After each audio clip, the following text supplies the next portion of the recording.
Իգործ ծրագրի շրջանակում 70% հայրենադարձություն ունենք, այս մասին խորհրդարանում շարունակվող 2024 թվականի բյուջեի կատարողականի քննարկման ժամանակ հայտարարեց վարչապետի աշխատակազմի Սփյուռքի գործերի գլխավոր հանձնակատար Զարեհ Սինանյանը։ Ըստ նրա, մեծ մասն իհարկե մասնավոր հատվածում է աշխատում, քանի որ աշխատավարձերը բարձր են։ Իգործի դեպքում, ինչպես շատ ծրագրերի դեպքում,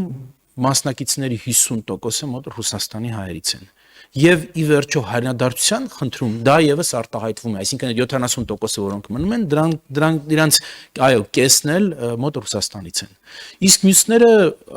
տարբեր երկրներից են, Միացյալ Նահանգներից մինչև Չինաստան։ Քաղաքացիական պայմանագիր խմբակցության պատգամավոր Սերգեյ Բագրատյանի կարծիքով էլ պետք է բիզնես վարել Սփյուռքի հետ եւ պարտադիրել չէ, որ մարդիկ գան Հայաստան։ Ես կուզենայի մենք տնտեսական քաղաքականությունը կարևորենք եւ միասին իրանց հետ բիզնես անենք, միջազգային ցանցային բիզնեսով զբաղվենք եւ իրանք տեղում արդեն մեր սփյուռքներն, մեր հայրենակիցներն եւ պարտադիր չի իրանց գալ, իրանք ներկա են լինելու արդեն։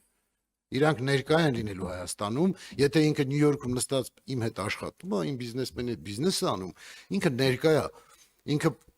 կինտեգրվի։ Մեծամասամբ, երբ որ ես զրուցում եմ մեր սփյուռքահայերի հետ, իրանց համար մեկ խնդիր ասում եմ, ես սիրով կգամ, բայց աշխատանք չունեմ։ Ես չգիտեմ ինչպես պիտի աշխատեմ։ Պետական ծրագիրը հետաքրքիր չի։ Մարդուն օգնենք իր բիզնեսով տեղափոխվի, նա բիզնես ունի։ Իր բիզնեսի մասնաճյուղը բացի կամած արդեն երբ որ ինքը գա բիզնեսի գլխին կանգնի, իրեն հետաքրքիր կլինի նաև ստեղ մնալը։ Զարեհ Սինանյանը սակայն այդքան էլ համաձայն չէ, ասում է, շատ մարդիկ գալիս են Հայաստան սիրահարված հայրենիքին, բայց չեն մնում, քանի որ կրթության որակը բավարար չէ, անվտանգային մարտահրավերներ կան։ Կրթության, գիտության, մշակույթի եւ սպորտի նախարար Ժաննա Անդրեասյանն էլ իր զեկույցում անդրադառնալով գիտության ֆինանսավորմանն ասաց, որ մինչև 2 միլիոն վարձատրություն ստացող գիտնականներ ունենք Հայաստանում։ Նրա տեղեկացմամբ դրույքաչափերի աստիճանական բարձրացման, գործող տարակարգերի եւ ատեստավորման մեխանիզմների արդյունքում աշխատավարձերի մինչև 300% աճ է գրանցվել։ Ըստ նրա գործում են նաեւ ավելի քան 20 դրամաշնորհային ծրագրեր եւ գիտնականը կարող է միանգամից մի քանի ծրագրի շահառու լինել։ Սա էլ նշանակում է, որ վարձատրությունն արդյունավետ գիտնականների համար կարող է աճել։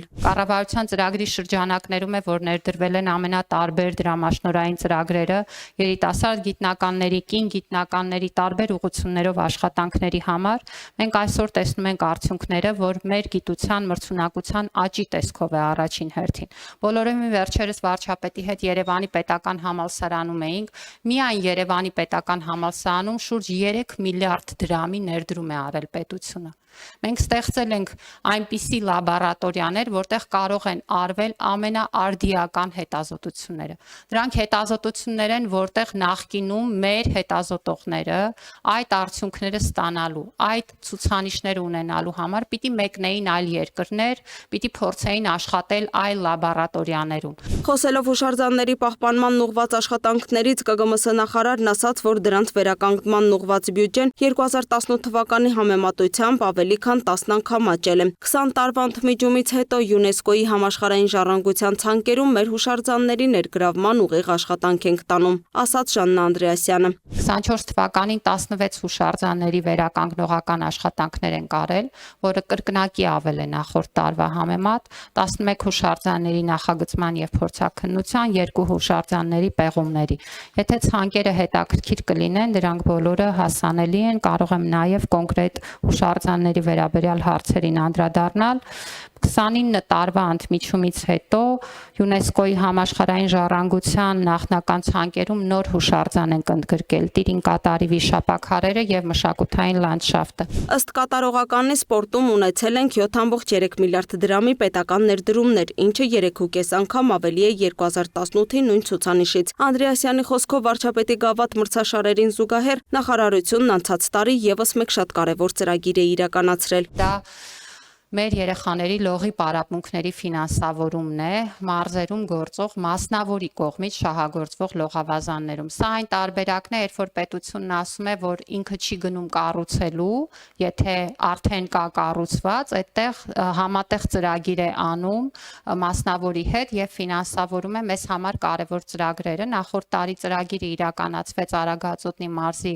Արագած համայնքում։ Ես ինքս առիթ եմ ունեցել լինելու եւ տեսնելու մեր երեխաների ընկերներին, որոնք սկսել էին նրանից, որ ոչ մեկը լողալ չգիտեր, 4 ամիս հետո արդեն ունեինք իրավիճակ, որ որոշ երեխաներ նույնիսկ կարող են լողի մրցումների մասնակցել։ Նախարարի խոսքով նման ծրագրերն իսկապես փոխում են կյանքի որակը։ Ինչ վերաբերում է ակադեմիական քաղաք ծրագրի իրականացման ուղղությամբ տարվող աշխատանքներին, ապա գերատեսչության ղեկավարն ասաց, որ շատ լավ առաջընթաց ունեն։ Ներկայում մի փուլում են, որ հստակ պատկերացնում են իրականացման ռազմավարությունը։ Իսկ հեռուստատեսության եւ ռադիոյի հանձնաժողովի նախագահը խոսեց հանձնաժողովի դեմ ներկայացված դատական հայցերի մասին։ Նա նշեց, որ գործերի քանակը նվազել է, քանի որ այն դատական հայցերը, որոնք հանձնաժողովի համար սկզբունքային են, հաղթել են։ Տիգրան Հակոբյանը խոստովանեց, սկզբնական շրջանում հանձնաժողովն իսկապես պատրաստ չէր դատական հայցերի այսպիսի մեծ քանակի։ Թե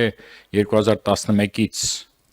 երբ որ լիցենզավորման առաջին մրցույթները եղան թվային մուլտիպլեքսի համար, մինչև 2018 թիվը